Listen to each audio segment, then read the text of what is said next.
Start again. Welcome to the session of Strand 3, the crucial role of teachers, focusing on teaching and learning resources and materials. Nobody will deny that the teachers are the center for the education and learning, and teaching and learning materials and resources are very important support for the teachers. We are going to have a discussion on this very important matter, and we have a fabulous 3 presenters. I'm going to introduce them very briefly. First, Dr. Dennis Sinyolo is the Africa Director of the Education International, the global organization of teachers. From 2006 to 2020, Dennis was a senior coordinator in charge of Education International's Education Employment and Research Unit at its headquarters in Brussels. Dennis has undertaken several studies on education and teachers, and he holds a doctorate in educational management from University of South Africa. Next is Mary. Mrs. Mary Sichangi is a specialist in mathematics education and a teacher trainer working in a government and partner-funded projects and programs in Africa. Currently a PhD candidate in education, University of Nairobi. She works at the Center for Mathematics, Science and Technology Education in Africa, CEMASTEA, based in Nairobi, Kenya, as a senior teacher trainer, a STEM education, and heads of partnership and linkage department, spearheading partnership arrangement and continental secretariat programs. Last but not least, my dear colleague Temechegn. Dr. Temechegn Engida has a doctorate in STEM education from Germany. He currently works for the UNESCO International Institute for Capacity Building in Africa, IICBA, as a program officer for ICT and STEM education. In this capacity, he has been training teacher educators and teachers in African countries in areas of e-learning, content development, and e-assessment, ICT enhanced teacher development, contextualizing curricula and instruction, ODLTI, and the UNESCO ICT competency framework for teachers. So, I'm going to ask excuse me, a set of questions to these 3 fabulous panelists. Excuse me. So, I go first to Dennis. Dennis, please, you have about 5 minutes to respond to this question. What is the status of a teacher, excuse me, what is the status of teaching learning materials and resources in relation to ensuring sustainable development with a focus on Africa? How and what are the views by teachers? Please go ahead. Yes, thank you very much, Yumiko. And first of all, thank you to UNESCO for inviting Education International to join this important conversation. As you can see on the slides, I have summarized a few challenges related to teaching and learning materials in Africa. First of all, we have the challenge of poor infrastructure, whether you're talking about classrooms, whether you are talking actually about the availability, or in fact, it's non-availability of libraries, laboratories, even housing for teachers. So there is a big challenge on that front. The example I've cited is coming from Africa Education Watch, where they launched a study last week indicating that in Ghana, for example, there are 5,403 schools under trees, sheds, or dilapidated structures. This is not unique to Ghana. Go to many African countries, you'll find children learning under trees. You'll find children sitting on the floor because there is no furniture. Unfortunately, the use of substandard structures has resulted in many fatalities. In Niger, we've had many incidents of fires because the classrooms are actually made of grass and wood. Temporary structures, unfortunately, lives of children and sometimes teachers have been lost in that regard. So it's a serious, serious challenge. Given the current situation of COVID-19, as you know, colleagues, many governments have tried to provide teaching and learning via distance education, digital platforms, and so on. Unfortunately, this has not been successful in Africa simply because of unavailability of digital infrastructure. For example, 89% of learners in Africa lack access to a household computer, but also because teachers have not really been trained. They lack the skills to provide distance education, virtual teaching and learning. So we're talking about the challenge of the digital divide as a result of lack of digital infrastructure, but also lack of digital skills. There is also a shortage of contextually relevant teaching and learning resources. You can't imagine that there are countries which are using textbooks which are developed, designed, printed, and reflect the content and reality outside the country or even outside the continent. That becomes a problem. So it's one of the challenges of making sure that the curriculum as well as the teaching and learning materials reflect the local reality, including the relevant diversity that is found in each specific country context. The issue of housing for teachers is of paramount importance. I did a study not so long ago looking at one of the reasons why we don't have, generally speaking, female teachers in rural areas, or teachers are moving from rural to urban areas, or even to other countries. And one of the primary reasons is lack of teacher accommodation. We have many countries where teachers actually are given a school, but they're not given a house or even a room. You have to use your initiative, go to the local community and look for housing, look for a room to rent. So that becomes a challenge. But we have countries where actually a school is not complete unless it has housing for teachers. So that's what would be ideal. The next slide just reflects some of the realities in terms of visuals of what I've just talked about. That's the kind of school I'm talking about.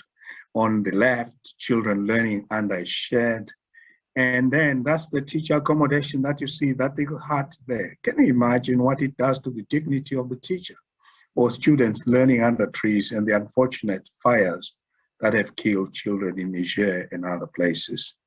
Thank you.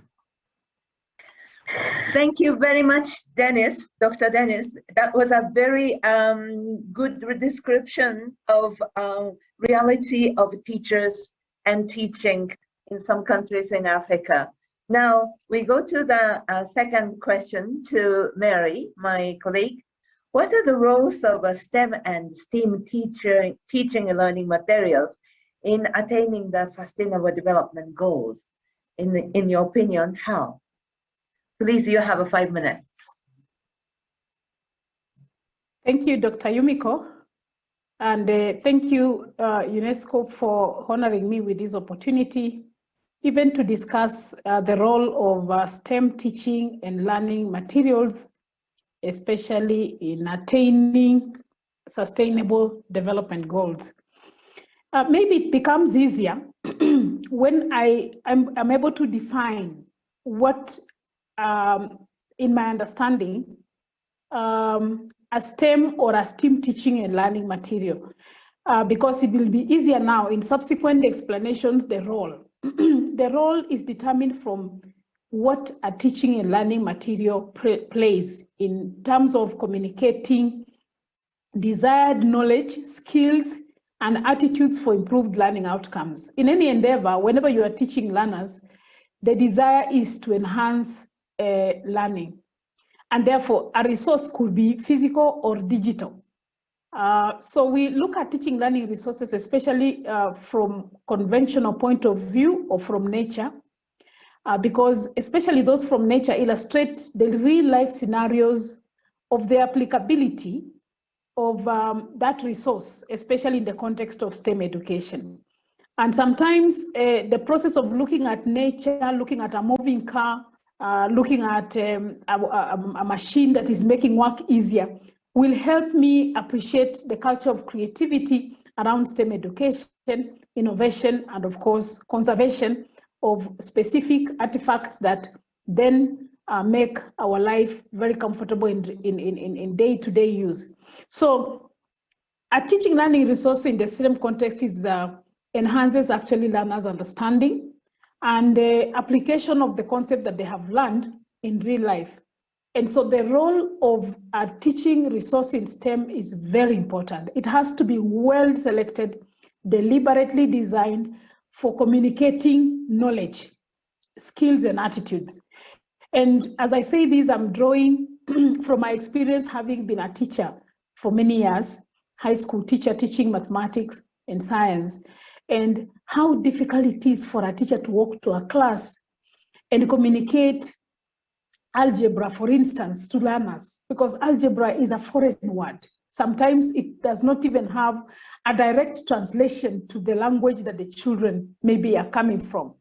And so a teaching resource makes it very practical, linking what the learners already know, maybe from the environment, to the knowledge that the teacher is desiring to communicate. And subsequently, when learners have gone through a process of appreciating a concept and how it is transforming into a hands-on resource, then it becomes easier for them to understand even abstract concepts. And many times we have to think, call it thinking outside the box, to consider what kind of resource can best communicate a given concept like trigonometry. Those are very, very, very heavy words or very strong terms that learners really don't see. But it's all talking about the three sides of a three-sided plane figure called a triangle. And it's just talking about solving a triangle and maybe making use of that triangle in real life.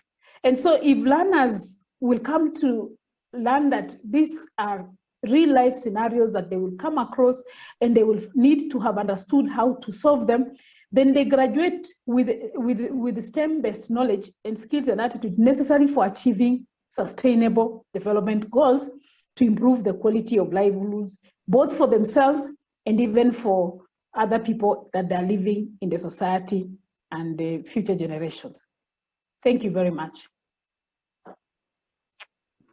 Thank you very much, Mary. You made us realize that a number of important issues. These teaching and learning materials and resources can be physical and digital. This is what we realized in a COVID-19 school closure and so on. But also, we learn skills and attitudes from the teachers. So when teachers are resourceful, that's what children will learn. We go to Temechegn. Dr. Temechegn, I understand that you have been working on ODLTA, Open Distance Learning for Teachers in Africa.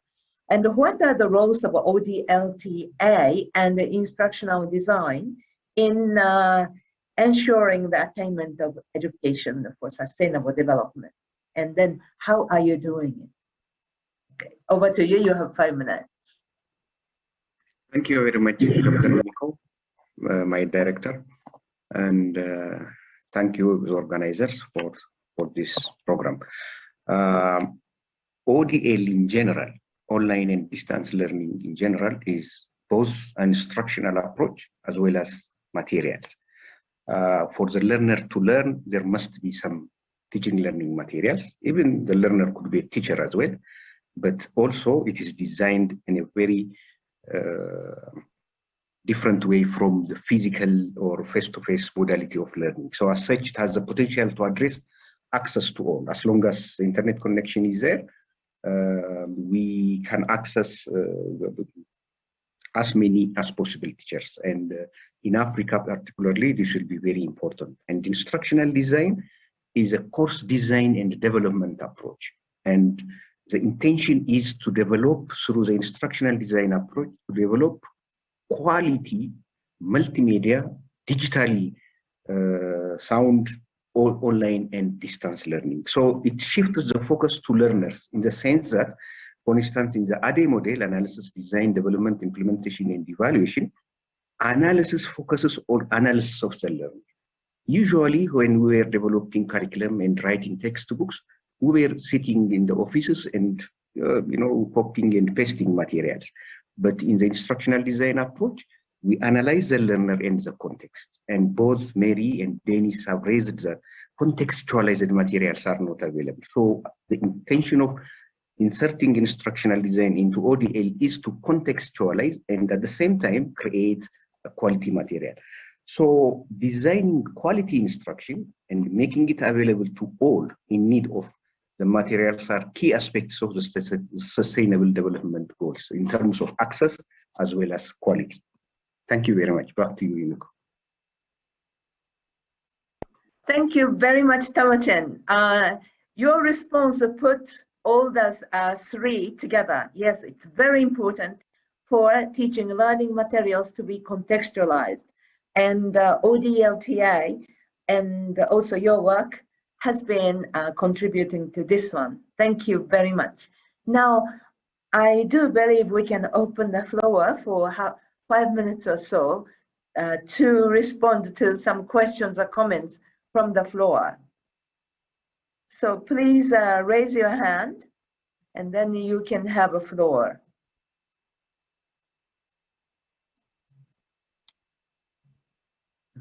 Any questions?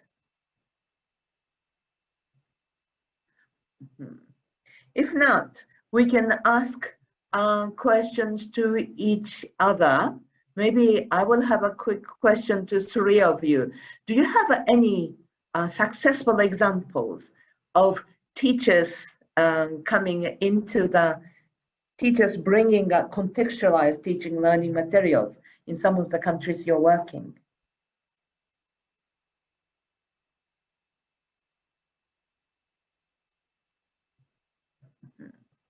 Maybe Temechegn? Yes, I can go first. Okay, Mary, thank you.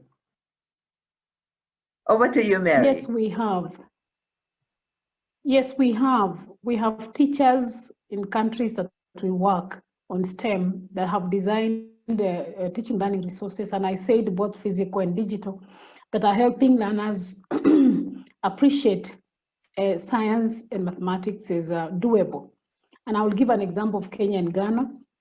We have teachers in Kenya here who have created digital resources that enable the learners to understand how electricity flows, for instance, digitally, what we call virtual labs and simulations. They are simulating the same laboratories they have in their physical schools virtually, and they are able to teach lessons using Zoom and the other synchronous and the asynchronous media platforms using these resources. And it becomes very easy for learners to see that electricity flows through electrons, something that you can't teach in a physical setup. Sometimes it's not even possible to explain how electricity is flowing to create a bulb and to bring out light through a bulb. But they are able to simulate the same. In Ghana, I have also seen some physical materials that they have designed, e.g. the human body. They are parts of the body that you can hardly explain, but you find them designing from locally available materials to illustrate the human body and other parts of the body that are not necessarily visible, like the kidney and others. And children really get excited about this. Yeah, and they enjoy learning. So demystifying the idea that they are not teaching learning resources, yes, but it's possible to do what we call innovative improvisation. Innovative improvisation. Thank you. Thank you very much, Mary. Yes, I do remember when we did the STEM education for girls, many teachers brought the materials they made, and then it almost brought the healthy competition. And then demystifying and then using a locally available resources, that really is close to contextualization, and also children will be learning by being creative, and both teachers and the learners. And this was a great fun. So thank you very much for this excellent example. I still don't see any questions, so shall we go this successful examples? Maybe Temechegn or Dennis, would you like to share with us one or two examples? Yes, Okay. we have examples in Education International. I'll cite two very concrete examples. One is what we call the book writing project, which we are doing in Africa. For example, in Benin, Burundi, Burkina Faso, the Gambia, and Tanzania, and other countries, we brought teachers together through an intensive training program of 2 to 3 weeks on how to write reading materials for students. Then the teachers have gone on to write those materials. They're contextualized. They tell the stories from the community, even the folklore that has been passed from generation to generation. So children enjoy reading these materials because they talk about the places they know, the rivers, the mountains, the cities, etc. It has been a very, very good and successful project. It's ongoing in most of the countries I've just mentioned, or it has been completed. The second example is where we are working with teachers in early childhood education. It's part of the training program, capacity building program we have, which we call Learning Through Play, in Benin, Kenya, Nigeria, Tanzania, Zambia, and other countries. We brought together early childhood educators to develop materials, teaching and learning materials, including, for example, toys, dolls, etc., which they use to facilitate learning in early childhood education. They're also taught to use the environment, for example, using trees, grass, etc., open spaces to support learning in early childhood education. And it has been found to be very effective. Thanks. Thank you very much. That's also an excellent way of contextualizing that the folklores and so on will be written in simple language. That's an excellent way of even enhancing literacy and also to learn their own culture and the history. That's beautiful. Temechegn, your turn. Yes, thank you, Yumiko.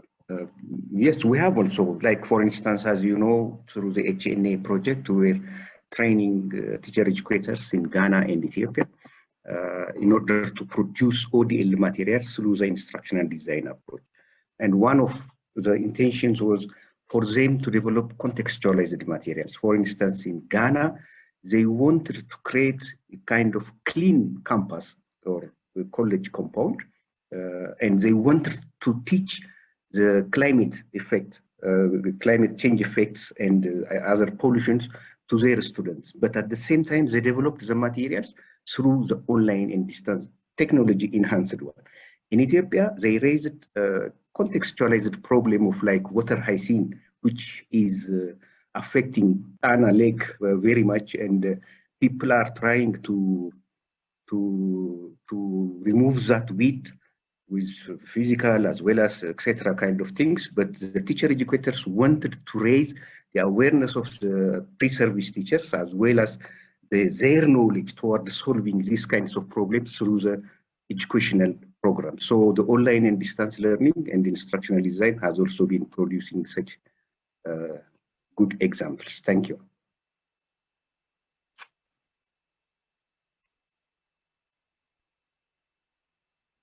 Thank you very much. So again, bringing the programs that the teachers and children can see themselves would be problem solving, and then also it is promoting the thinking, and that's also a very beautiful area, and then which goes from primary school to universities. I have seen in the Bahardar University a lot of students who are interested in how to deal with water hazards. So that is great. Okay, we go to the second set of our questions, which is key challenges and prospects. Key challenges and prospects. So Dr. Dennis, what are the key challenges and the prospects that teachers have in the effective use of teaching learning materials and resources? Over to you. Thank you. Thank you, Dr. Yumiko. Let me step back and look at the challenges. I have already shared just briefly some of the prospects, but going back to the challenges, I mentioned earlier on the challenge of not having appropriate infrastructure to support teachers to deliver effective teaching and learning through distance education, for example. So that is a serious challenge, the challenge of lack of skills or support mechanisms for professional development so that teachers can be able to deliver virtual teaching and learning. But there is another challenge which is quite common, unfortunately, in Africa. Not everywhere, but in some countries or some schools, scripted lesson plans, where lesson plans made, for example, in the United States or elsewhere, are given to teachers to say, you just read from the script through a tablet. That's how you're going to teach. That's terrible because one, it takes away the teacher's initiative, the teacher's autonomy. And children are not machines where you can just stand in front of them and expect the same response everywhere. These are human beings. You have to respond to their individual needs, including their feelings. So it's a big problem. Sometimes we go too far to try and control the teacher instead of empowering, supporting the teacher, and trusting the teacher to actually be able to deliver effective teaching using locally relevant and contextualized materials. But the other challenge actually is that teachers are often excluded, which is surprising, from decisions related to the curriculum. Sometimes it includes actually the selection of textbooks. Can you believe it? Someone else decides which textbooks should be used and gives it to the teacher. This is the textbook you are going to use. It's important that we tap on the experiences of teachers, their expertise by involving them in coming up with the appropriate textbooks, empower them to write them if they can, but certainly give them the opportunity to select textbooks, teaching and learning materials. That is of fundamental importance. Yes, the prospects is what I've just highlighted previously. You can see that on the slide. The examples I gave of us working with teachers to support them to be able to write materials. We need to continue doing exactly that. We need to continue listening to them. We need to continue supporting them, ensuring that they have the autonomy, the initiative to actually focus on problem solving, creativity, and so on. And that can only happen not through controlling, not through scripted lesson plans, but through trust and continuous professional development and support. Thank you.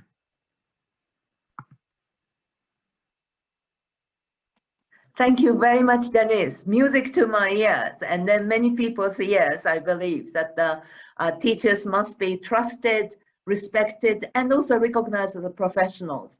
And then also, they should never be excluded from the decisions, but vital decisions in education policy and education. But it is always happening. I know I was a teacher and I got really frustrated. So we go to the next question to Mary. What are the key challenges and the prospects in the effective use of STEM and STEAM teaching and learning materials and resources? Can you explain to us in 5 minutes or so? Over to you, Mary-san.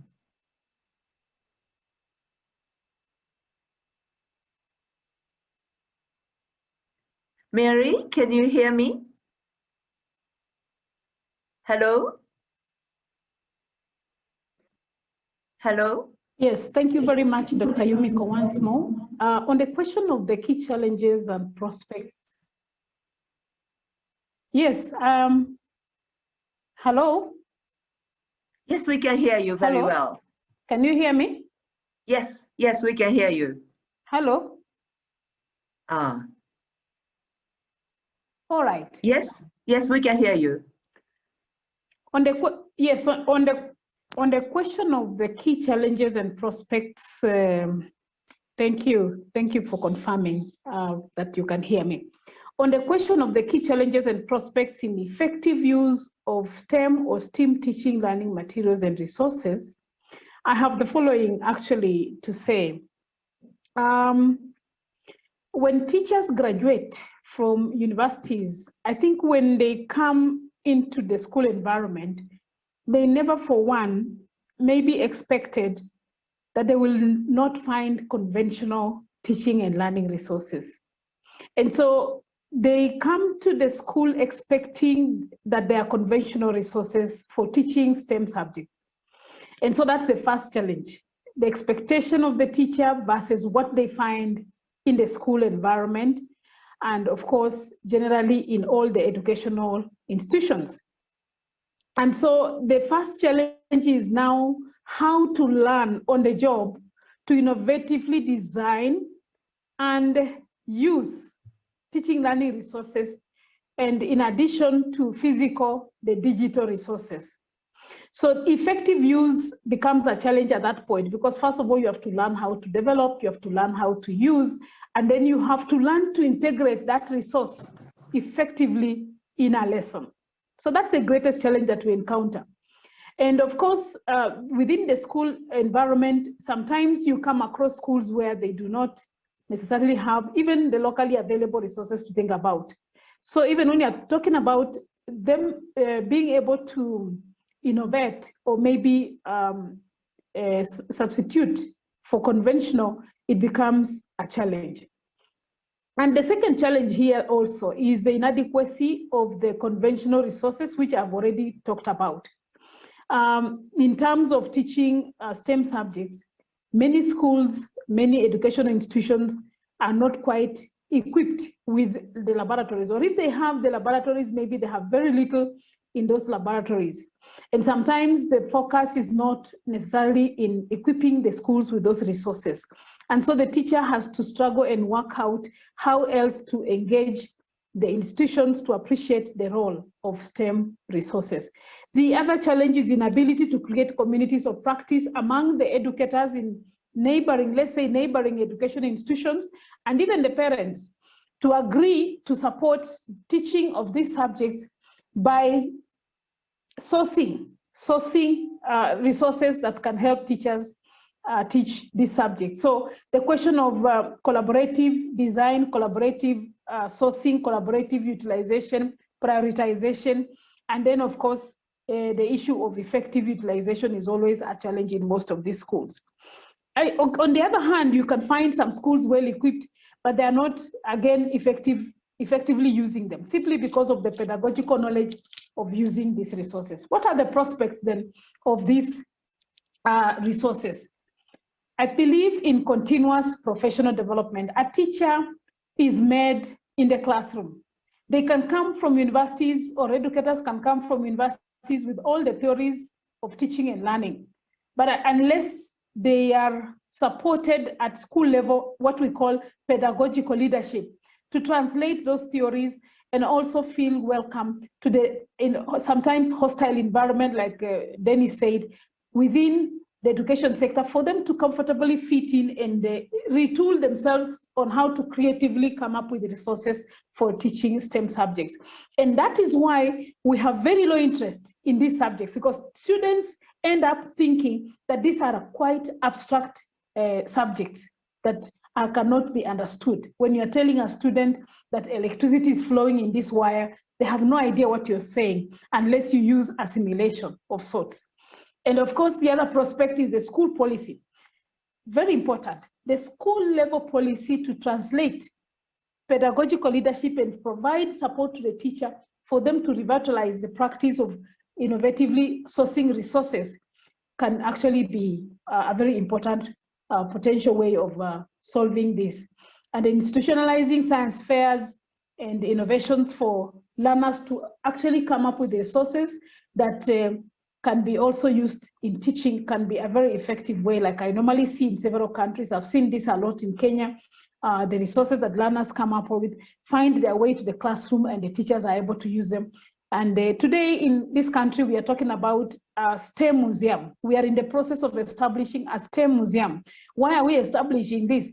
For us to document and also store and curate teaching and learning resources that teachers have innovatively developed from the local environment. And this is another way of helping teachers to learn from each other, to achieve the idea of communities of practice.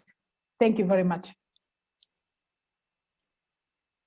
Thank you very much, Mary, for narrating the challenges which are physical infrastructure, connectivity, and so on. but you also provided the solution, continuous professional development for teachers, which resonates with what Dennis has said earlier. And then also school policy is terribly important. Yes, so we go to the third panelist, the Temechegn, on the challenges and the prospects. What are the key challenges and the prospects in the development and use of open distance learning and teaching learning materials and resources in this respect? Over to you, Temechegn. Thank you, Yumiko. Yes, the challenges are many, but I tried to summarize them in the following way. In fact, as has already been said, online and distance learning requires internet connectivity. Of course, there are offline options as well, but in most cases, at least once, somebody has to be connected to download those offline materials. Like in our ODLTA, we have PDF, we have PPT, PowerPoint presentations, audio, etc., etc. So access to internet and electricity will be a very big challenge when you are going digital and online. Lack of social face-to-face contact among learners. You know, I have seen this with my children when the school was closed and they were learning through Telegram and these social media things. They lost the peer-to-peer, relationship, and every play has become with this laptop and smartphone. So that social aspect will also be a bit challenged, but through the community of practice and other initiatives, that aspect can also be a little bit handled.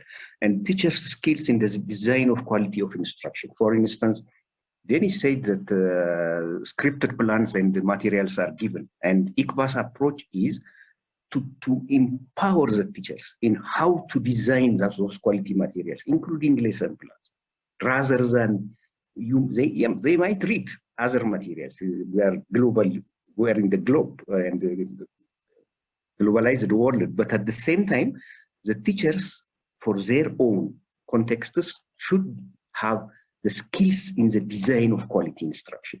Another challenge is teachers' digital skills. For instance, when the pandemic erupted, everybody was online, and ICBA recognized that teachers' skills in online and distance learning will be a very big challenge. So we produced a kind of introductory course in what ODL is and what kind of tools can be used for ODL, what kind of pedagogies you can use in ODL, etc. So the teachers' skills are very tough, the digital skills are very important. And the prospects are flourishing of mostly free online quality materials. For instance, UNESCO, through the Global Teacher Campus, has been bringing many partners who have developed and tested quality materials like Profutro, Blackboard, ICBA itself through the GPE project, for our 5 Anglophone countries, again for ECOWAS, the 15 countries for TV teachers and TV personnel and radio personnel, etc. And another one is capacity building initiatives, which ICBA is into. We have been doing this in the TV and the radio program, for instance, for the 15 countries. We included a basic computer skills because most of the teachers in the field might not have touched computer at all. So there is a need to accommodate and to address that aspect, and also, of course, go into the advanced 21st century skills and digital skills. And government's engagement, particularly since the start of the pandemic. And we have seen many requests from governments because the schools are closed, and this digital online distance learning has become a kind of current solution for their challenges. So if governments are engaged, in fact, the project-based approach would be avoided, and government's ownership will take place. Thank you very much. Thank you very much, Temechegn, for again stressing the number of challenges, access to internet, even electricity, and also the social aspect are lost during the COVID-19. Indeed, that was a challenge, and that made us realize a lot of challenges, but at the same time made us realize some of the prospects and opportunities. Here is a question from the audience, and maybe it goes directly to Mary, but please, three of you can discuss. How do you measure STEM uptake in schools to be a success when subjects are being taught in silo, I mean subject-wise? Is that okay? How do you measure STEM uptake in schools to be a success when subjects are being taught in silo, subject-wise? I suppose like physics, mathematics and physics and chemistry, biology, and so on. Over to you, Mary. Thank you so much for that question. Obviously, we have a long way to help teachers practice interdisciplinary teaching of STEM subjects. It's a new phenomenon. And of course, the culture of teaching maths and the three sciences as separate entities is well entrenched. A few hours ago, we have just released a study on the status of STEM education in Africa, which I was presenting the findings. And one of the issues we see are the pedagogical practices are still those that focus learners basically on maths and the three sciences. And one of the issues we have also found out is that technology and engineering at basic learning level, it's also left out. I don't think they understand that the various technical and engineering subjects taught at the basic learning level are part of STEM. So this particular study we have just released is to help lay a very good foundation of developing STEM education in Africa. We have unpacked what subjects can be classified as STEM in Africa. We have found out about 40 subjects being taught in various countries in Africa. And most of those countries, when you ask them, is this a STEM subject? They say no, because they're not quite sure. So again, we are now just laying a basis for developing STEM by explaining to member countries in Africa that these are the subjects we consider STEM. Now, after doing that, the next level will be educating the educators on how then to do interdisciplinary teaching of the subject. So in terms of uptake, I have just released a study and some of my colleagues here were there. We are still underdeveloped in terms of STEM education. Access is still low, participation is still low, and success is still low. So we can't talk of any other finding other than what you're saying. And the question of how we measure that uptake, I think I've explained in many words that the uptake is still low.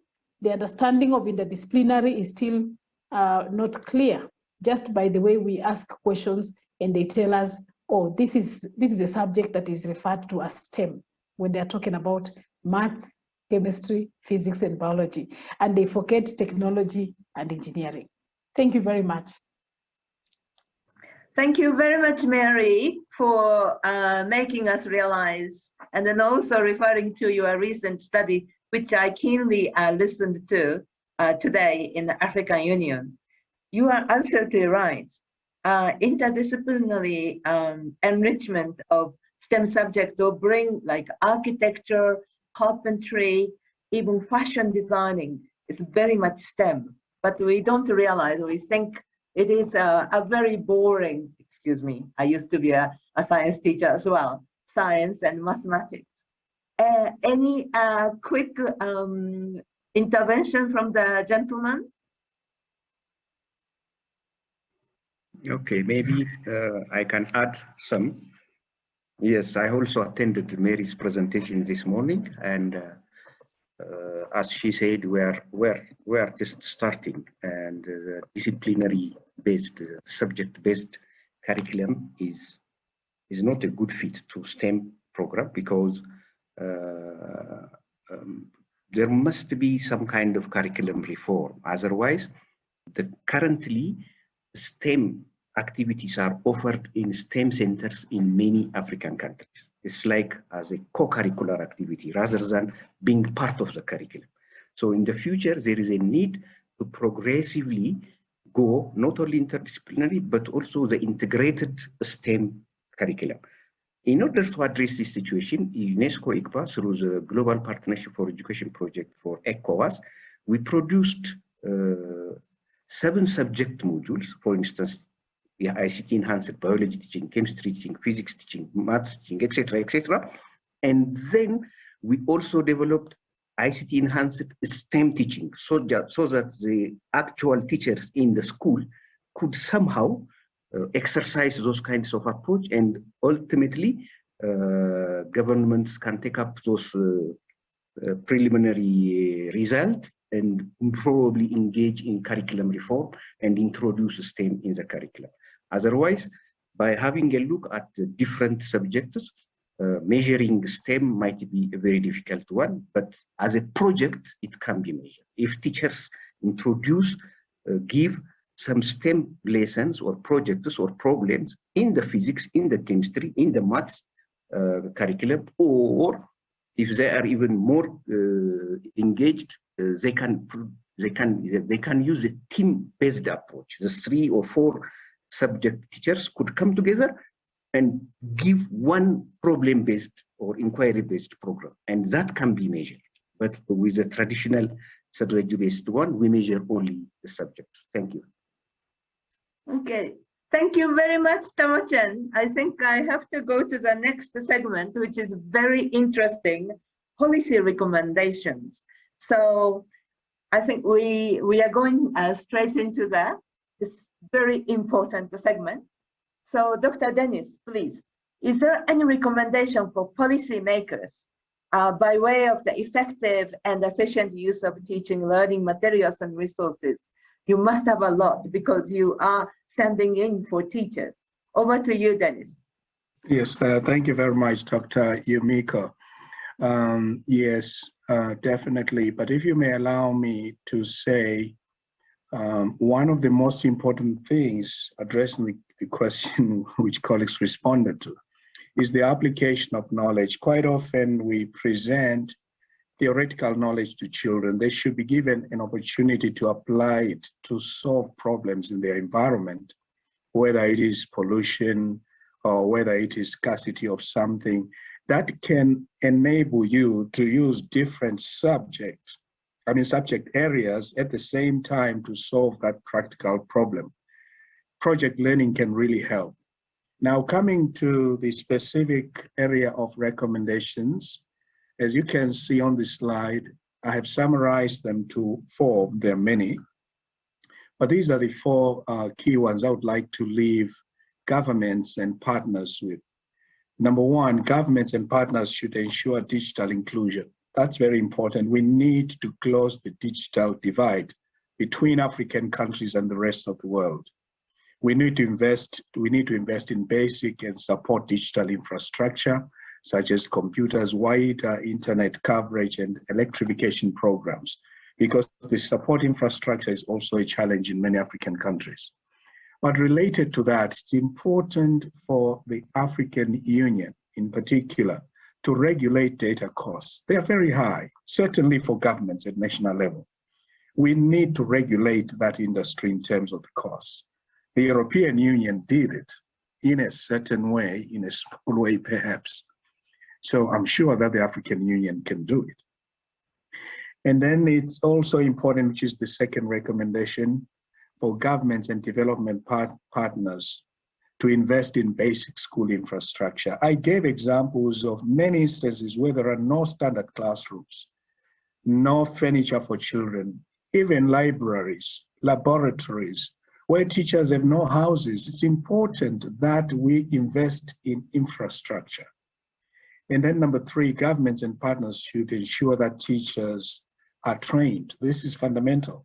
So we should invest in teacher education, initial teacher education, induction into the profession, and continuous professional development so that there is lifelong and life-wide learning for teachers. This is fundamental. Otherwise, without investing in teachers, there is no way we can improve the quality of our education systems. And let's not forget about school leaders. They're also fundamental if our schools are to be inclusive, equitable, and of the best quality. And finally, it's important to ensure that teachers and their unions are involved in education policy right from the time of understanding what the problem is, conceptualizing different options for addressing the problem, developing the policy response, implementing it, monitoring it, and evaluating it throughout the whole process.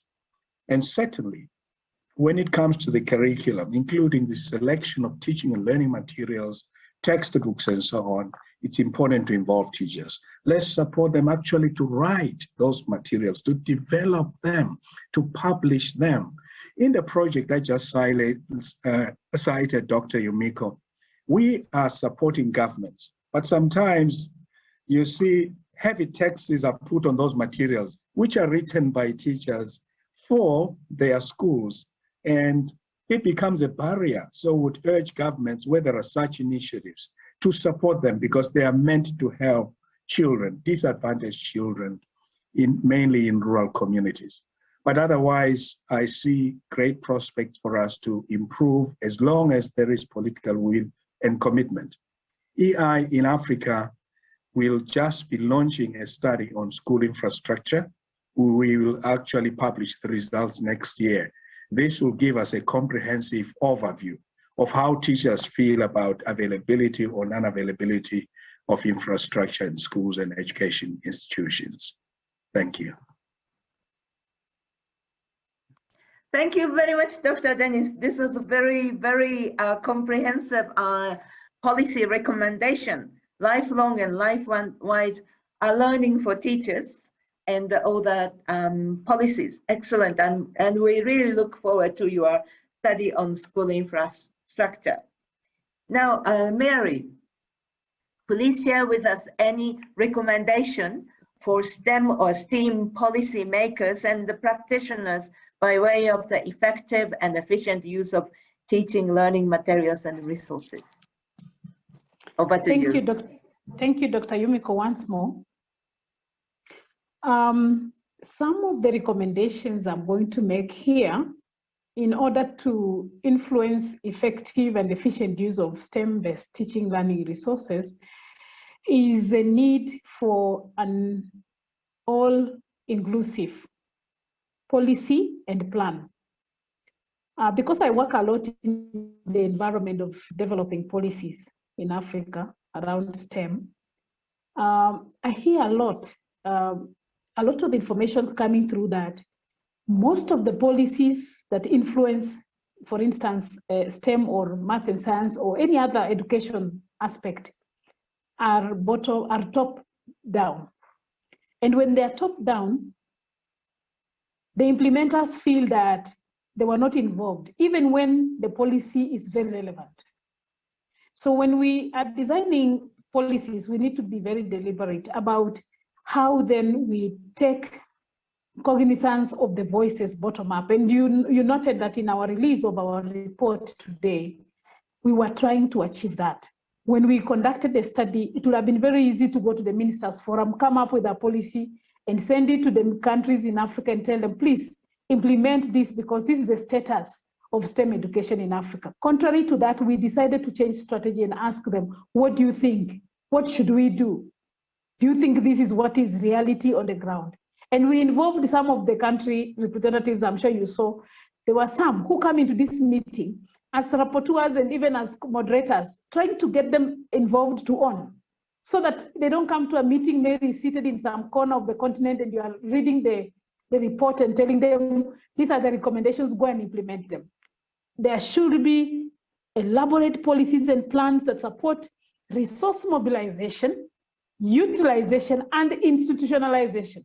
Ownership starts with involving them. Otherwise, they will not institutionalize. They're very beautiful policies that are lying in ministries of education, and they are sent to departments or to counties, and they have been kept on the shelves, and they don't believe that they need to implement them. And that is why I talked about school level policy. Does the school understand that they have a role to play in resource mobilization, utilization, and institutionalization, or they're waiting for the government to supply the resources? And that is why you go to schools and say the government has not provided.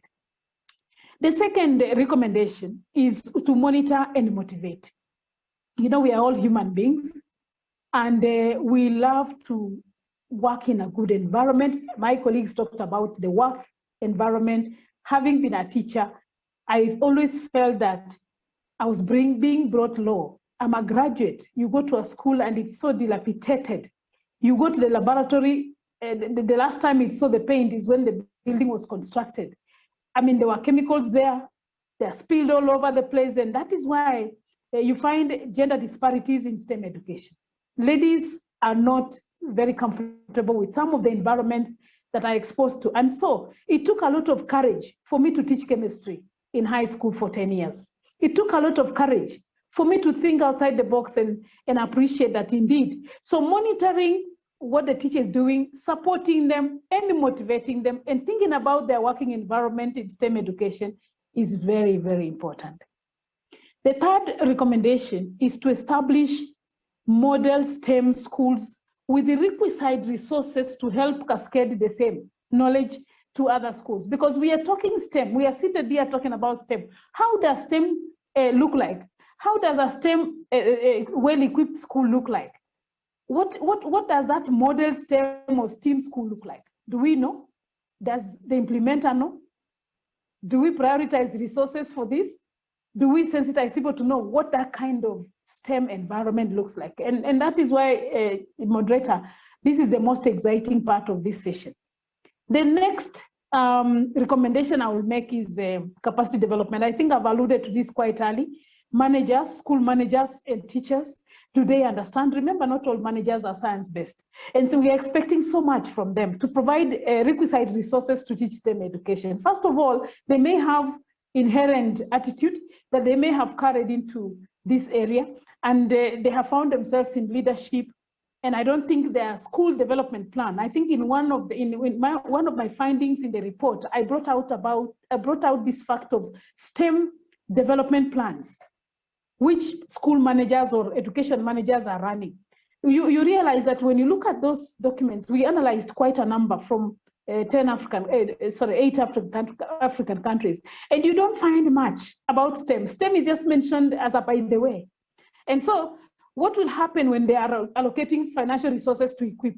It will be very tricky because they will not have prioritized it as an important strategic objective in their school development plan. So resources for STEM will actually be among those which will not be given priority. And lastly, community and parent involvement is very key because these children are a product of their communities. Schools are products of their communities.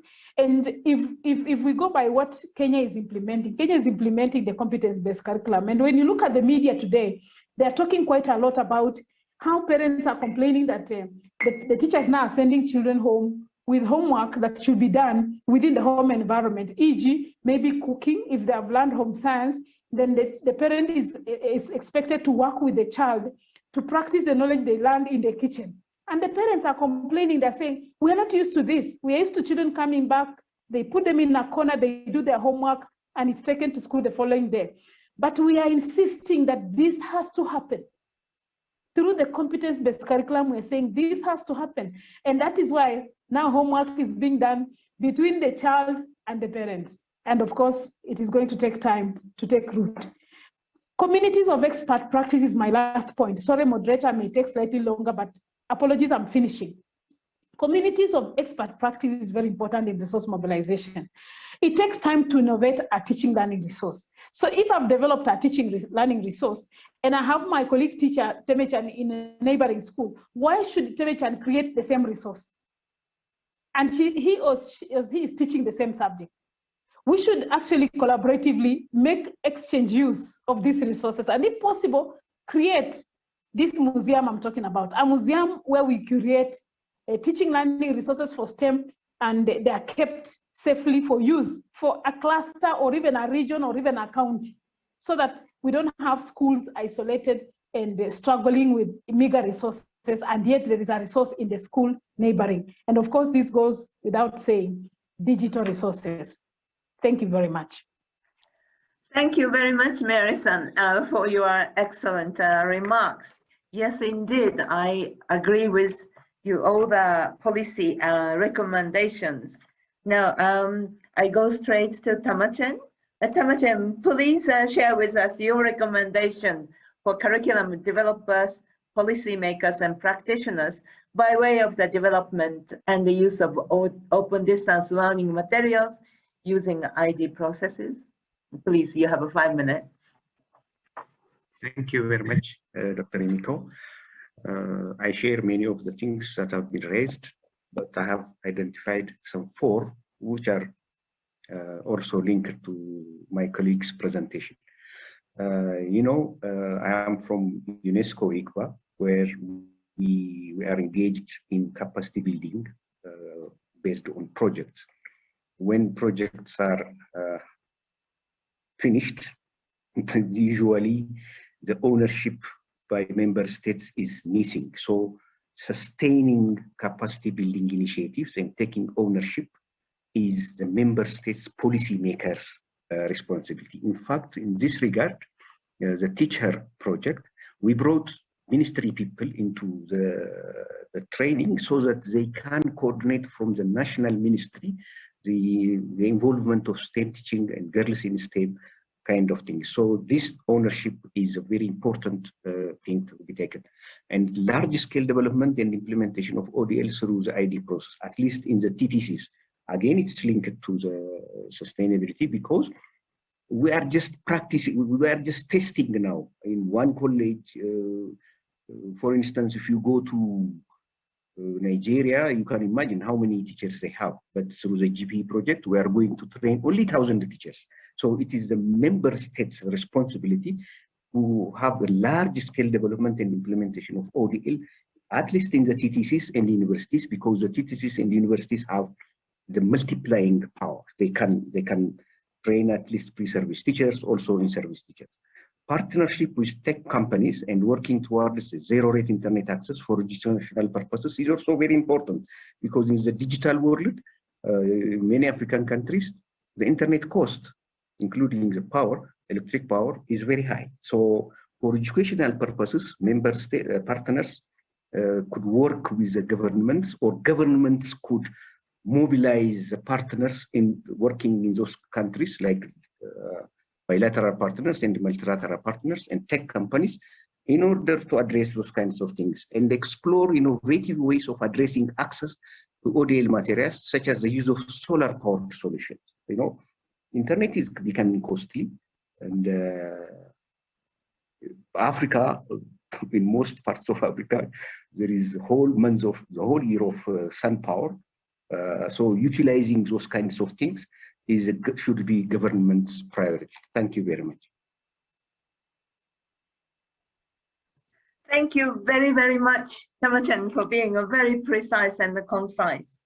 There was a question from the audience on involving parents, but I think this question was very well responded by Mary. When the children come back home with a homework, I think a parent can involve and then learn together. This is something that the UNESCO advocates, learning society. So it becomes not only the learning child, but learning parents, learning family, and learning community. And then the teaching learning materials and also STEMs can bring this happening. So I think we are coming to the end of this very, very exciting session. I didn't even introduce myself in the beginning. My name is Yumiko. I work for UNESCO's International Institute for Capacity Building in Africa, which is a UNESCO's Category 1 institute for teacher development in Africa. So this session was supposed to be for global, but we deliberately chose Africa because that's where major challenges are, but major opportunities are. We had 3 fabulous panelists from Education International, CEMASTEA, and IICBA to share a very rich and analytical experience and recommendations I was very excited to hear and then stimulated by this excellent conversation. And I hope this was true for many participants who are with us through YouTube. Now, the session was focusing on Africa, but I think issues are universal, and I'm sure the audience from other continents also felt, yes, that is very true. Yes, challenges are many. Infrastructure, physical and also digital challenges, electricity, but opportunities are many. We can use the clean energy, green energy in Africa. I live in Addis Ababa, capital of Africa, where we call ourselves a city or a country of 13 months of sunshine. We have 13 months. And most of the year is with the sunshine. Therefore, we can make use of the solar energy. That is really part of our responsibility for the 21st and the 22nd century. Now, COVID-19 made us realize that the teaching, learning materials and resources are not only physical, but digital. And that makes us share even across the border. We can imagine that reading materials in Cote d'Ivoire might be read in Ghana, and they can learn the similarities, but also they can learn in different languages. Anglophone countries can read the Francophone countries' textbooks and then learn, and vice versa. So they made us realize that teaching and learning materials are not only physical materials. Of course, they are important, and we have to continue developing them, but also digital materials are very important. And parents and the community involvement is vital for this, much more so when schools are closed or schools have to make different arrangement for COVID-19. And the most important resources in teaching and learning is, of course, teachers. And it was like a beautiful chorus. All three panelists talked about the teachers' involvement. Often, so often, that the teachers are out of the policy making and the policy implementation. But the teachers know the schools and the children and the teaching and learning materials better than anybody. So teachers must be involved. Teachers must be respected. Their voices must be heard and integrated into policy and implementation. And finally, when these things are done, we have an innovation and we have a relevance and a quality teaching and learning, which is the best gift for us, old generation, to the new generations in Africa and beyond. So thank you very much. I don't think I have said everything, so I'm going to give half a minute for each presenters to say the last one sentence. Over to you, Dennis, Dr. Dennis. Thank you very much. I would say invest in teachers, invest in teaching and learning resources. We can only achieve this by investing in education overall and earmarking some of the investments to teachers. Thank you very much. Beautiful. Thank you very much. Mary-san, please. Invest in STEM education and establish model STEM schools to demonstrate the kind of resources required for STEM education. Thank you. Beautiful. Thank you very much. Temechegn. Thank you very much. We are living in a digital world, so invest on online and digital learning, and also some quality design and development of materials. And the parents should be part of this digital world, because when children are given the access they might be going in different direction, and many parents are complaining. Also, that has to be monitored very well. Thank you very much. Thank you very much, Dennis, Mary, and Temechegn. I don't have any words to add. Let us invest in teachers and let us invest in education through teaching, learning, materials and resources, and more. I would like to thank the organizers, APCEIU and Korean government for an excellent opportunity given to us. Thank you very much.